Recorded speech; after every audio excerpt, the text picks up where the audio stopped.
Today on the show, the cure for sharing long URLs. Hello, my name's Chet Davis.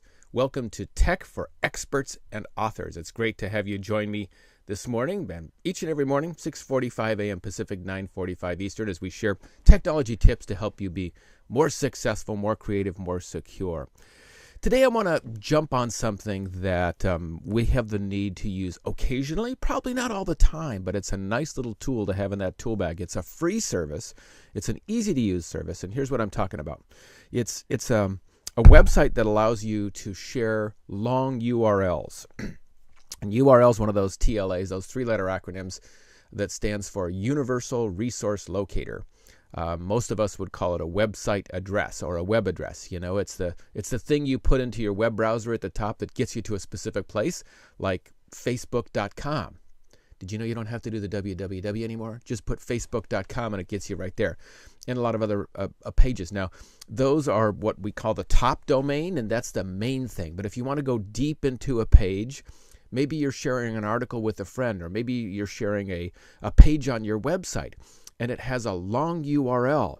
It's got, it's like chetdavis.com / upcoming workshops / July 2015 Paris, France. That I'm dreaming now that I'll have that workshop in Paris, France this summer. But, that's a long URL to have somebody type and put it in their web browser to share it. And if you're sharing it, the idea is you hopefully want somebody to click on it.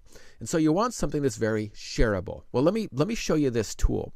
It's a website that's free.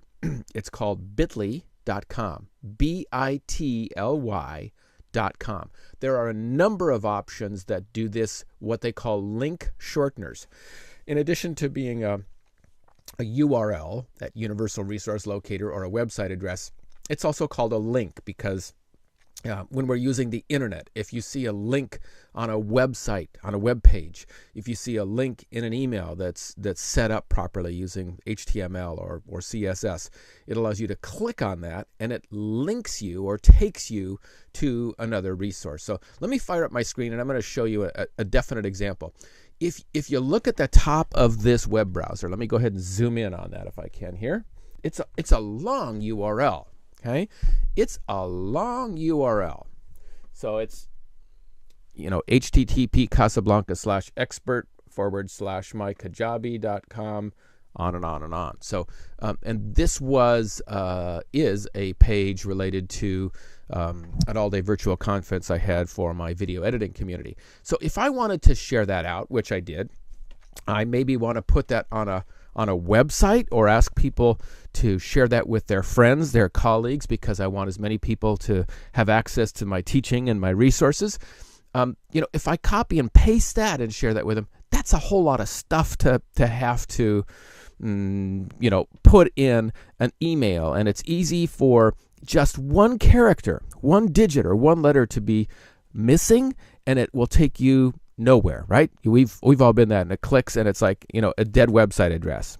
So what we want to do is by using this link shortener, it allows us to go ahead and shrink that down, but still go to the right resource. So let me show you this tool right now. Now, when you set up a free account at bit.ly.com. You don't have to do this. I'm not an affiliate. I don't get any money from sharing this with you. They didn't ask me to do this. This is just one of the tools that I use. The cool thing is, for us who use the web for business as well, those of you who are experts and authors, it's a great way to track the success, the interest in some of your offerings, in your pages, in your articles, etc. So I had this very small niche community. I had 172 clicks. So you can click on the link, and I'm going to show you in a moment how to make the link. But the cool thing is there's this history, right? So 172, it tells you the date that different people clicked on the link. And then you can also see which websites referred you that link. So whether it was my own website or it was the dark links here is coming from a newsletter. And then it also shows you which countries your links were clicked on. So it gives you some great information. So let's come over here and show you. We're going to actually go ahead and create a link.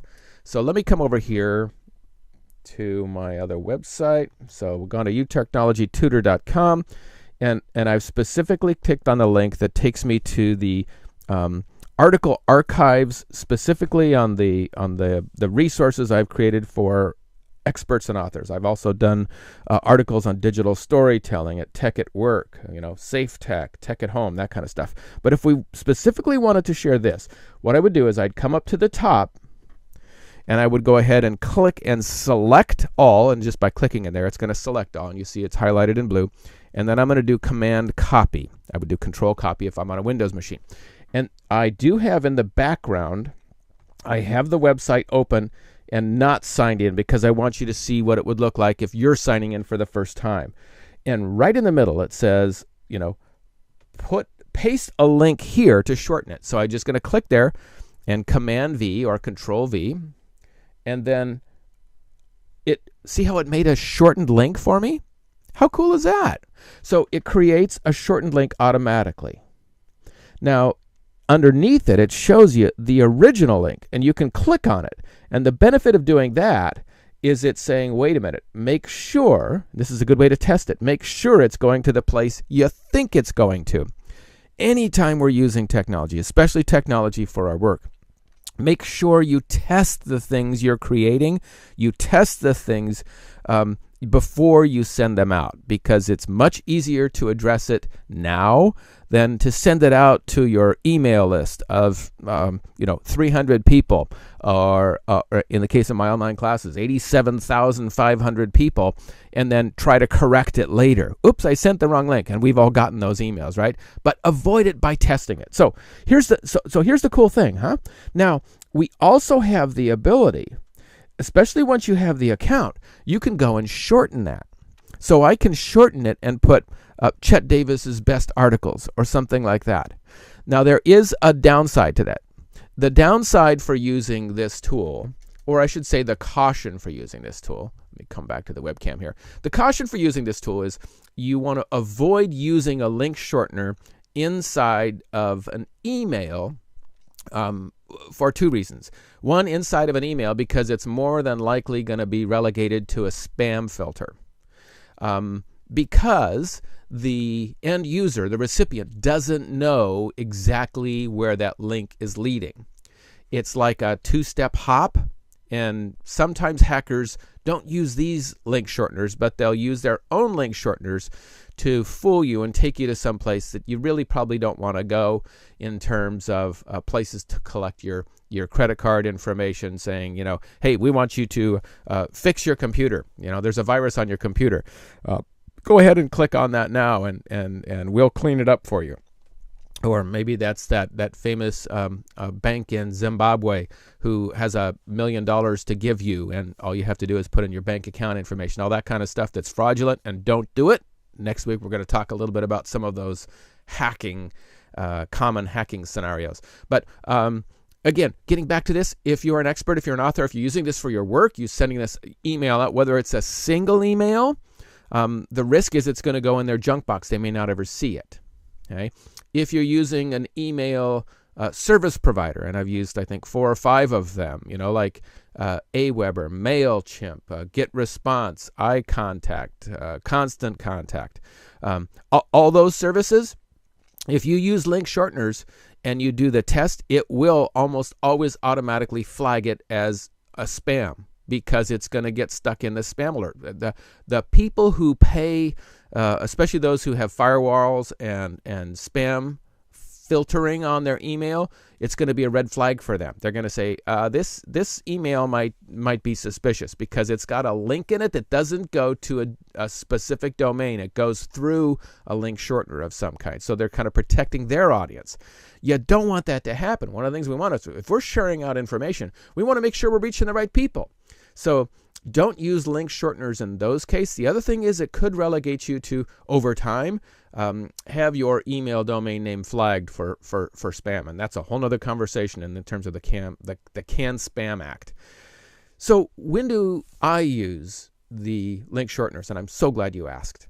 I will put it on in social media when I want people to be able to click on something, for 2 reasons. One, a shorter link is very clickable, It's easy for them to copy and paste themselves, but also share with their friends and colleagues. The other reason is it allows you to track it. So it allows you to gauge the success of your outreach efforts. So you can see, wow, I had 600 people click on that. So I've got much more traction, much more activity with that offering. That suggests to me that more people are really interested in that, in contrast with some of the other posts that I've shared recently. Okay? So that's a look at today at a cure for sharing longer URLs. Again, the website I use is bit.ly.com, bit.ly.com. There are a host of others. I've used a couple of others. This is the one that I find more user-friendly than many, and it is free. I should also say that on a number of services, Twitter has its own, YouTube has its own, and we'll take a look at that in a forthcoming episode, but how you can use the built-in function if you're sharing a YouTube video. So that's it for today's program. I want to invite you, if you haven't already, to go ahead and like this page. Just click, like the video, like the page, follow the page. That way and only that way are you going to end up getting notifications in your Facebook feed that I've got another resource to help you become more successful using personal technologies, whether it's at home or at work. Also, please pass this information on to a friend or colleague who may find value in learning how to leverage technology more successfully. Chet Davis, your technology tutor, say that 5 times fast, saying thanks for joining me. I hope you go out there and make it a great day and have a great weekend. I'll see you this coming Monday at 6:45 Pacific, 9:45 Eastern. Bye-bye for now.